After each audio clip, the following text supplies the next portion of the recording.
జై శ్రీరామ్. నేను మీ ఉంగరాల ఆది విష్ణు.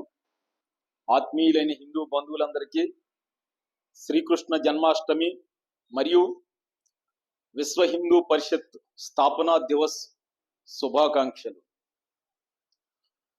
వసుదేవసుతం దేవం కంసచానూరమర్దనం దేవకీ పరమానందం కృష్ణం వందే జగద్గురుం.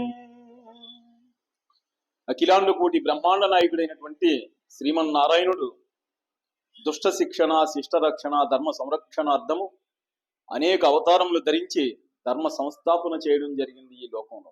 అటువంటి ఆయన ధరించినటువంటి దశావతారాలలో అత్యంత ప్రధానమైనది, పరిపూర్ణ అవతారమైనది శ్రీకృష్ణ అవతారం. అటువంటి శ్రీకృష్ణుడు అవతరించినటువంటి రోజు ఈ శ్రావణ బహుళ అష్టమి. శ్రీకృష్ణ అవతారము ఆద్యంతము కూడా సంఘర్షణమయం.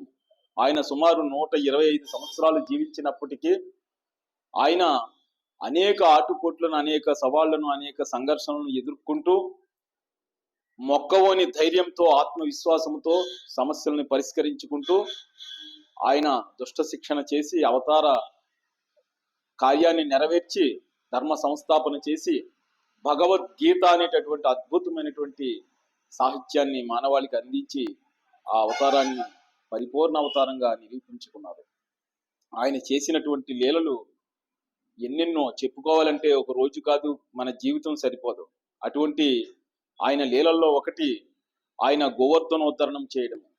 ఆయన నందగోకులంలో ఉన్నప్పుడు ఒక రోజున గోకుల ప్రజలందరూ కూడా ఇంద్రుడికి యజ్ఞం చేయిస్తూ ఉంటే, ఎందుకు చేస్తున్నారు యజ్ఞం అని అడిగాడు కృష్ణ పరమాత్మ, బాలకృష్ణుడిగా ఉన్నటువంటి పరమాత్మ.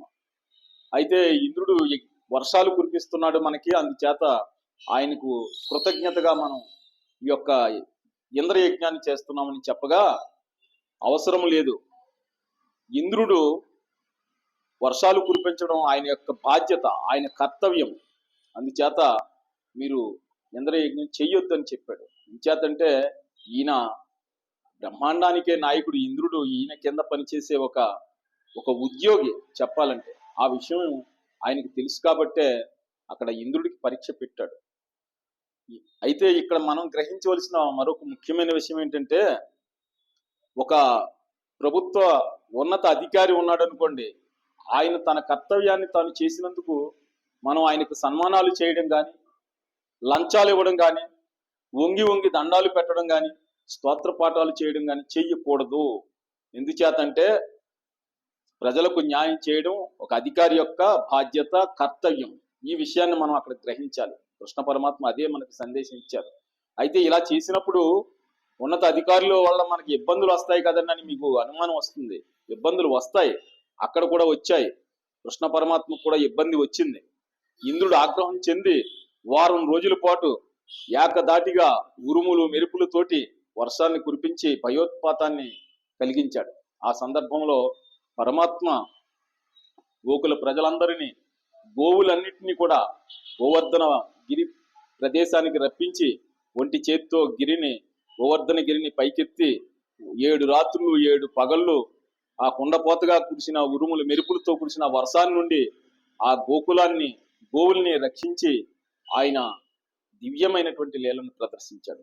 మరి అప్పుడు ఇంద్రుడు దిగి వచ్చి ఆయన తప్పు తెలుసుకుని పరమాత్మకి క్షమాపణలు చెప్పి వెళ్తాడు. అంతేకాకుండా ఆ కామధేనువు కూడా వచ్చి, నా గోజాతిని రక్షించినటువంటి ఓ పరమాత్మ, గోవుల్ని రక్షించిన నీవు గోవిందుడువు అని ఒక సార్థక నామాన్ని ఆ రోజున బిరుదు ప్రధానముగా గోవింద నామాన్ని కామధేనువు ఆ పరమాత్మకు ఇవ్వడం జరిగింది.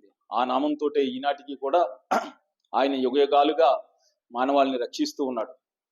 అయితే ఆయన పరమాత్మ కాబట్టి లీల చేయగలిగాడు.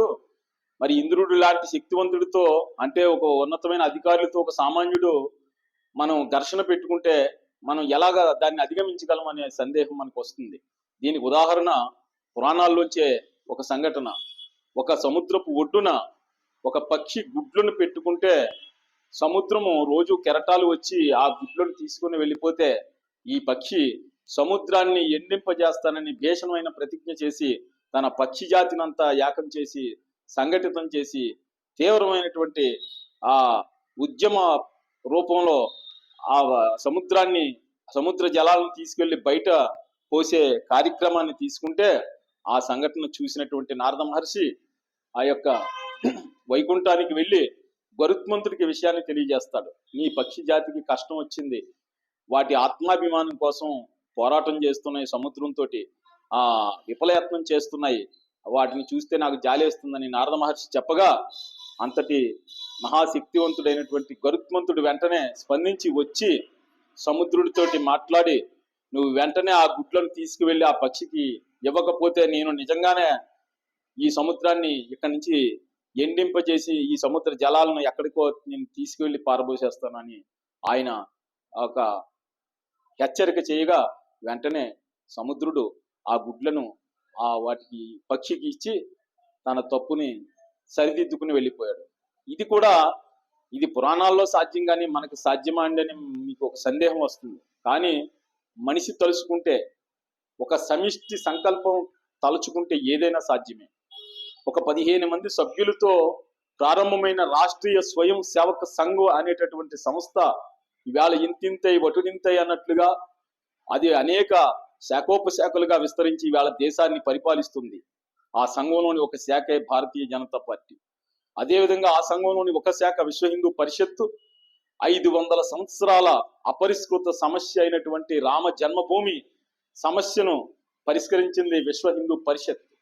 1964లో ప్రారంభమైనటువంటి ఈ సంస్థ ఇప్పుడు 2024లో 60 సంవత్సరాలు పూర్తి చేసుకుని ఈ స్వర్ణోత్సవాలు జరుపుకుంటున్నటువంటి ఈ సందర్భంలో మరి ఒక సంస్థ తలుచుకుంటే 500 సంవత్సరాల సమస్యని పరిష్కరించింది. అది విశ్వ హిందూ పరిషత్ యొక్క గొప్పతనం. అలాగే మనం తలుచుకుంటే ఏదైనా సాధించగలం. ఈ విషయాన్ని మనకి శ్రీకృష్ణ పరమాత్మ యొక్క చరిత్ర ద్వారా మనం తెలుసుకుని ఆ శ్రీకృష్ణ పరమాత్మ యొక్క అనుగ్రహానికి అందరూ పాత్రులు అవ్వాలని కోరుకుంటూ, ఈ వీడియో కనుక మీకు నచ్చితే లైక్ చేయండి, షేర్ చేయండి. అదేవిధంగా నా ఛానల్ని సబ్స్క్రైబ్ చేసి నా యొక్క ఈ ప్రయత్నాన్ని ప్రోత్సహించాలని కోరి ప్రార్థిస్తూ, మీ ఉంగరాల ఆది విష్ణు. జై శ్రీరామ్.